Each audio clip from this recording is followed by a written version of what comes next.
Now you are watching New Eden TV. என கண்பான சகோதர சகோதரிகளே, ஆண்டவராகிய இயேசு கிறிஸ்து நாமத்தில் உங்கள் அனைவரையும் வாழ்த்தி வரவேற்கிறேன். இன்றைக்கான தினவசனம் நீதிமொழிகள் 10ஆம் அதிகாரம் 5ஆம் இறைவசனம்.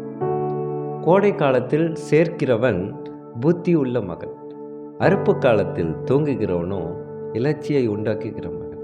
கர்த்தருக்கு மகிமை உண்டாதாக. இன்றைக்கு ஆண்டவர் மிகப்பெரிய ஒரு ஆலோசனையையும் வெளிப்பாடுகளையும் இன்றைய தினவசனம் மூலியமாக தந்திருக்கிறார். அறுப்பு சமயத்தில் வேலை செய்பவர்களுக்கே ராஜாவின் வார்த்தைகள் அதிகமாக பொருத்தமானவையாக இருக்கும். அறுப்பு காலம் தூங்குவதற்கான காலம் அல்ல, அது சுறுசுறுப்பாகவும் பல மணி நேரம் உழைக்க வேண்டிய காலமாக இருக்கிறது. அது அவசரமாய் செயல்படுத்துவதற்கான காலமாக ஆண்டவர் வெளிப்படுத்துகிறார்.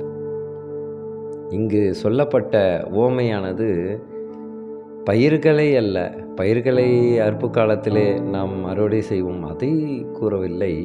அதற்கு மாறாக ஜனங்களை அறுவடை செய்வதை மனதில் வைத்தே இயேசு தம் சீஷர்களிடம் இவ்வாறு கூறினார்.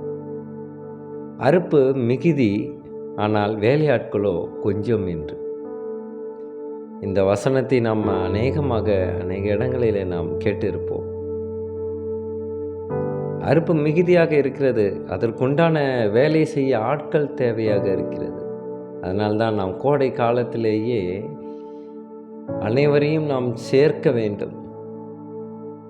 அவர்கள் கடவுளுடைய வார்த்தையின் மூலியமாக புத்தியுள்ள மகளாக இருப்பார்கள். அப்போது அறுப்பு காலத்திலேயே அநேக வேலைகளை செய்வார்கள்.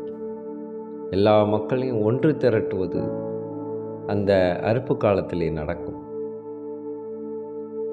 அதற்கு மாறாக தூங்குகிறவனோ இலச்சியை உண்டாக்குகிற மகனாக இருக்கிறார். அதாவது ஆண்டவருக்கு சித்தமில்லாத காரியத்தை செய்கிற ஒரு மகனாக இருக்கிறார். அதாவது சாத்தானுடைய மகனாக இருப்பார்கள் என்று ஆண்டவர் பகிரங்கமாக வெளிப்படுத்துகிறார். இப்போது நாம் என்ன பாவங்களை செய்தாலும் நமக்கு மன்னிப்பு கிடைக்கிறது, மீட்பு கிடைக்கிறது. இது கோடை காலமாக இருக்கிறது. ஆனால் வெகு சீக்கிரத்திலே அறுப்பு காலம் நெருங்க இருக்கிறது.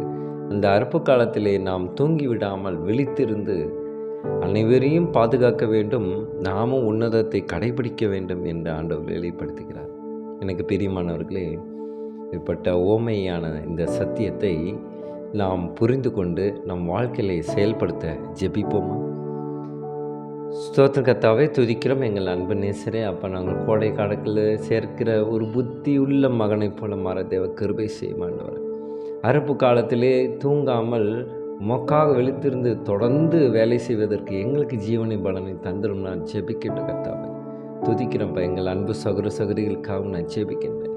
அவர்கள் கோடை காலத்திலே சுதாரித்து ஒரு எச்சரிப்போடு நாங்கள் செயல்பட தேவ கிருபை செய்யமாண்டவர். அவர்களை வழி நடத்தும். அவர்களுக்கு உம்முடைய சத்தியத்தோடைய ஆழமான மறைப்பொருள்களை புரிய செய்யும். சோத்துக்கத்தாவை துதிக்கிறோம். இயேசு மூலமாய் ஜெபிக்கின்றோம் நல்ல பிதாவே. ஆமீன், ஆமீன். Now you are watching New Eden TV.